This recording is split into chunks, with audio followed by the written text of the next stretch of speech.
वह अपने मृत पति की बीमा राशि की जांच करने वाली थी, लेकिन दरवाजे के बाहर किसी ने अचानक दरवाजा तोड़ दिया। दरवाजे के बाहर खड़े आदमी ने बिना कुछ कहे उसे एक नोट दिया। इसमें लिखा था कि डिप्टी पुलिस चीफ की घर पर हत्या कर दी गई थी, लेकिन एक पुलिस चीफ के तौर पर उसे लगा कि बाकी लोगों ने पहले ही घटना को साफ कर दिया है और उन्हें खजाने में एक नागरिक भी मिल गया जो डिप्टी पुलिस चीफ का पद संभाल सकता था। ठीक उसी समय जब वह उस गोरे आदमी पर हमला करना चाहती थी जो आमतौर पर न्यायिक विभाग में नहीं था, उसे इस बात की चिंता नहीं थी कि हत्यारा कौन है, बल्कि इस बात की चिंता थी कि खजाने को बनाए रखने वाले लोगों की स्थिरता क्या है। उनके जाने के बाद जूली ने तुरंत डिप्टी पुलिस चीफ के कमरे की जांच की। उसे गलती से अपनी जेब में एक नोट मिला। यह उन संदिग्धों की सूची थी जिनकी वह मृतक मेयर की जांच कर रही थी। उसने सुराग जेब में डाला और डिप्टी मेयर के कार्यालय में आ गई। वह तुरंत इस घटना की जांच शुरू करना चाहती थी, लेकिन न केवल वह घबराई नहीं, बल्कि उसने मेयर की रेड वाइन का स्वाद भी चखा। वह सोच रही थी कि मेयर के पद को सफलतापूर्वक कैसे प्राप्त किया जाए। इस समय उसने सुझाव दिया कि वह घोषणा करे कि महापौर और उप पुलिस प्रमुख की दुर्घटना में मृत्यु हो गई। फिर उन्होंने दोनों लोगों को एक साथ कब्र में दफना दिया, क्योंकि इससे न केवल लोगों का ध्यान भटक सकता है, बल्कि दो बुरे लोगों के बारे में एक कहानी भी फैल सकती है। नतीजतन जब अंतिम संस्कार हुआ तो हर कोई भावशून्य था, क्योंकि खजाने के प्यार को पंजीकृत करने की आवश्यकता है। लेकिन श्वेत व्यक्ति लोगों को इस तरह के प्यार के बारे में बात करने के लिए तैयार था। यह हत्या पर चर्चा करने से कहीं बेहतर था। अंतिम संस्कार के बाद जूली ने नोट पर संदिग्धों की सूची की जांच शुरू की। नतीजतन कुछ लोग मौजूद नहीं थे। उसने नए उप पुलिस प्रमुख को पहले दोपहर का भोजन करने के लिए कहा। वह उस आदमी के घर आई जिसका उप पुलिस प्रमुख से झगड़ा हुआ था, लेकिन उसने लंबे समय तक दरवाजे का जवाब नहीं दिया। अंत में वह पुलिस स्टेशन के ताले का उपयोग करके घर में घुस गई। बिना किसी हिचकिचाहट के उसने अपनी अलमारी में चूहे की दवा का एक डिब्बा और मृतक महापौर का चित्र पाया, लेकिन उसे लगा कि उसने हत्यारे को ढूंढ लिया है। जब वह बाहर गई तो उसे एक पड़ोसी मिला जिसने कहा कि पैट यहाँ बिल्कुल नहीं रहता है। फिर जूली सीधे पैट के कार्यस्थल पर आई। परीक्षण के बाद उसने पाया कि दूसरा पक्ष हत्यारा नहीं था, इसलिए वह उसे दूर ले गई और एक जगह छिप गई। जब वह पुलिस स्टेशन लौटी तो डिप्टी पुलिस प्रमुख पॉल ने कहा कि उसे कानून विभाग में एक दोस्त मिल गया है। उसे राल्फ नाम का एक संदिग्ध मिला।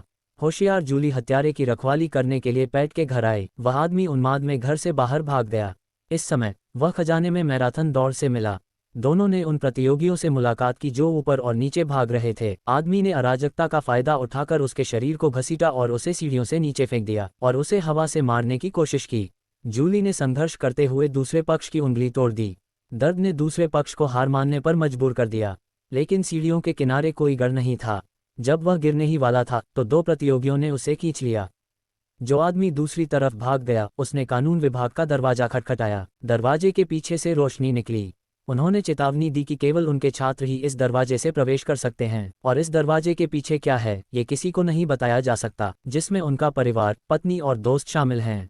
और जब आप इस दरवाजे से प्रवेश करते हैं तभी आपको पता चलता है कि अंदर के लोग क्या कर रहे हैं। ये खजाने में सबसे महत्वपूर्ण काम है। वे ही हैं जो खजाने में हजारों लोगों को जीने देते हैं। और सबसे महत्वपूर्ण बात यह है कि आपको खुद अपना शिष्य बनना होगा और समर्पित होना होगा। क्या आप साइलो के लोगों की सेवा और सुरक्षा के लिए कुछ भी करने को तैयार हैं? हाँ। क्या आप साइलो के लोगों की सेवा और सुरक्षा के लिए अपना सब कुछ देने को तैयार हैं? हाँ। अच्छा। सब कुछ कहने के बाद उसने दूसरे पक्ष को सब कुछ चुकाने दिया। अगले दिन न्याय मंत्रालय के वाइड ने जूली को खोजने की पहल की। उसे बताएं कि खजाने में एक भव्य उत्सव मनाया जाएगा।